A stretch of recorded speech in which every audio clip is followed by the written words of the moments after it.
Smart IELTS 동이와 함께하는 Smart IELTS. 안녕하세요, 여러분.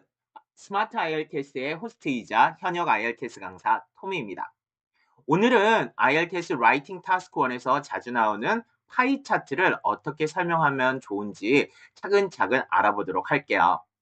파이 차트는 원 모양 안에 여러 조각들이 나뉘어져 있는 그래프예요. 각 조각이 하나의 그룹을 나타내고요. 전체가 얼마를 차지하는지를 퍼센트로 보여주는 도표죠.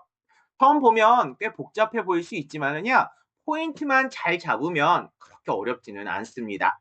자, 그럼 우리 함께 시작해 볼까요? 전체 구조, 레이아웃을 먼저 여러분께 설명을 드린다면요.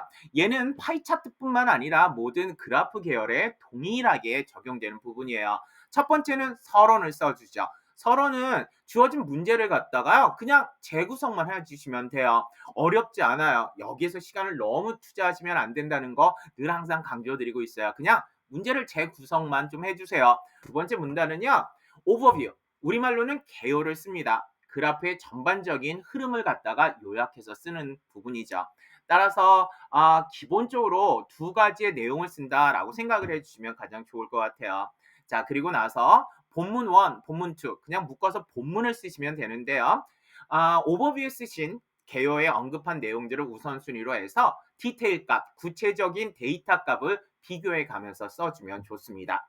이 구조만 머릿속에 잘 넣어두면은요, 어떤 도표가 나와도요, 크게 당황하지는 않으실 거예요. 자, 그럼 우리 서론을 함께 써보도록 할까요? 서론에서는 문장을 살짝 바꿔서 소개만 해주면 돼요.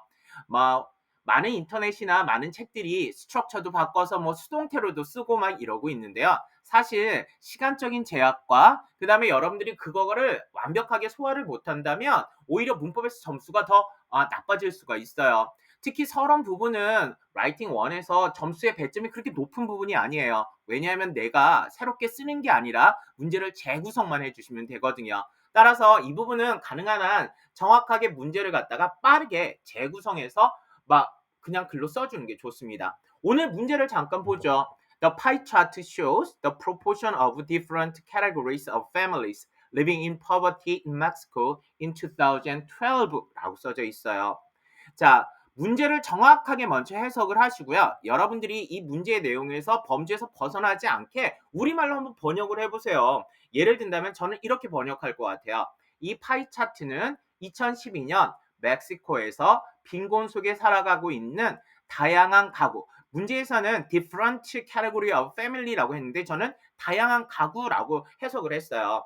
가구 유형의 비율을 보여주고 있습니다. 이렇게 했으니까 여러분들 뭐 다 안 바꿔도 되잖아요. 파이 차트에서 shows에 나와 있는 그 show를 갖다가 그쵸 동사 바꿔주고요. 프로포션도 여러분들 퍼센테이지라고 바꿔도 되고요. 그 다음에 different category of families를 갖다가 various 이런 식으로 바꾸거나 아니면 many different kind of 이렇게 바꾸셔도 되겠죠. 자, 그 다음에 뭐 멕시코하고 2012년은 새롭게 바꿀 필요가 없는 부분이니까 여러분들 그냥 부드럽게 우리가 말이 해석이 정확하게 될 수 있게끔만 해서 바꿔주시면 돼요. 너무 어렵게 생각하지 않기에요. 서론은 여러분들 빨리 끝내셔야 하거든요. 이번에는 오버뷰, 우리말로 개요라고 하는 오버뷰를 쓰는 방법에 대해서 설명을 드릴게요. 오늘 문제를 보면서 가죠. 여기서는요, 전체적인 경향을 디테일 값 없이, 다시 얘기하면 파이 차트 안에 있는 수치 값을 쓰지 않고요. 간단히 정리하는 게 포인트예요. 예를 든다면 파이 차트 한번 잘 보세요, 여러분들. 한 부모 가정과 자녀가 없는 독신자가 가장 많은 그쵸 가난의 영향을 받았죠. 그 수치값이 가장 높아요. 근데 그게 몇 퍼센트다라는 수치값은 쓰지 않고 그냥 한부모 가정과 자녀가 없는 독신자가 가장 많이 영향을 받았고 자 그다음에 뭐 비교도 같이 시켜주면 좋겠네요. 자 노인 부부와 독신 노인은 가장 적게 영향을 받았다. 이렇게 해서 수치값이 가장 높은 녀석과 가장 낮은 녀석을 그냥 수치값 없이 표현을 해주는 것이 가장 이상적입니다. 물론 본문에 들어가서는 수치값이 가장 낮은 애들을 우선순위할 필요는 없지만 오버뷰를 쓸 때는 비교적인 거나 그 다음에 이런 모양새로 전반적인 내용을 쓰기에는 아주 드라마틱해요. 첫 번째 본문은요. 가장 영향을 많이 받은 그룹. 다시 얘기하면 오늘 문제에서는 그쵸? 우리 조금 전에 오버뷰에서 말씀을 드렸던 한 부모 가정하고 자녀가 없는 독신자들을 우선순위로 먼저 써주는 거예요. 자, 첫 번째 본문에서는요, 빈곤의 영향을 많이 받은 그룹을 중심으로 설명을 하는 거죠. 예를 들자면 이제 디테일 값도 넣어요. 다시 얘기하면 수치 값도 넣는 거예요. 한 부모 가정이 26%로 가장 높았고 자녀가 없는 독신자가 24%로 그 다음이었어요. 이렇게 갖다 놓으면 되겠죠. 그리고 나서 자녀가 있는 부모도 15%로 꽤 높은 편이었습니다. 자, 오버뷰에서는 자녀가 있는 부부라는 거에 대한 건 언급하지 않았지만 지금은 이제 숫자가 높은 계열들을 갖다 1차적으로 넣어주는 거예요. 이렇게 해서 숫자와 함께 비교 표현을 꼭 넣어주면 좋습니다. 예를 들어 가장 높았고요. 그 뒤를 이어서요. 이런 식의 말이요. 그러면 자연스럽게 최상급하고 비교급 같은 순서도를 나타내기도 하면서 비교도 같이 나타낼 수가 있거든요. 자, 이제 본문 2로 넘어가 볼까요? 자, 본문 2는 이제 상대적으로 영향을 적게 받은 그룹을 갖다 써주시면 돼요. 자, 예를 들자면 자녀가 없는 부부는 전체의 9%를 차지했고 노인 부부는 5%로 가장 낮았습니다. 독신 노인은 그보다 살짝 높은 7%였어요. 자, 여기서도 살짝 비교는 했지만 이렇게 비슷한 그룹끼리 묶어서 설명하면 훨씬 자연스럽고요. 논리적인 흐름이 만들어지기도 해요. 일단 내가 어떻게 쓸 건지 기본적인 개요. 다시 하면 라이팅 플랜을 잡아놓고 가시는 게 시간적으로도 정리가 잘 되고요. 여러분 쓸 때도 훨씬 더 로지컬하게 됩니다. 자, 그러면 마무리 한번 해드리도록 할게요.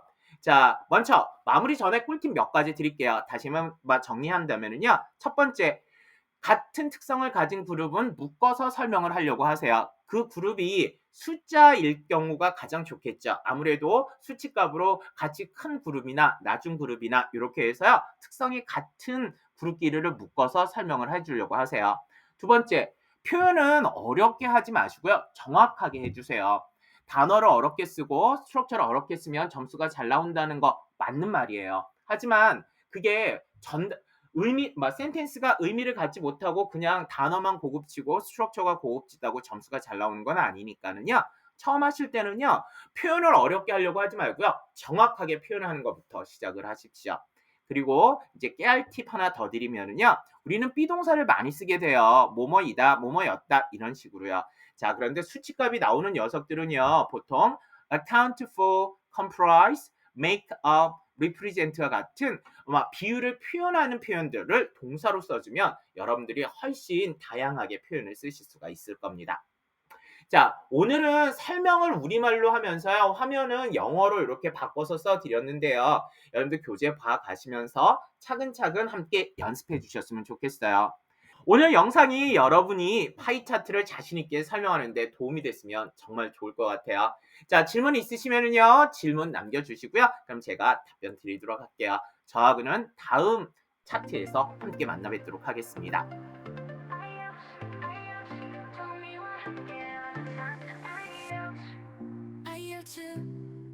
아이오츠 도미와 함께하는 스마트 아이오츠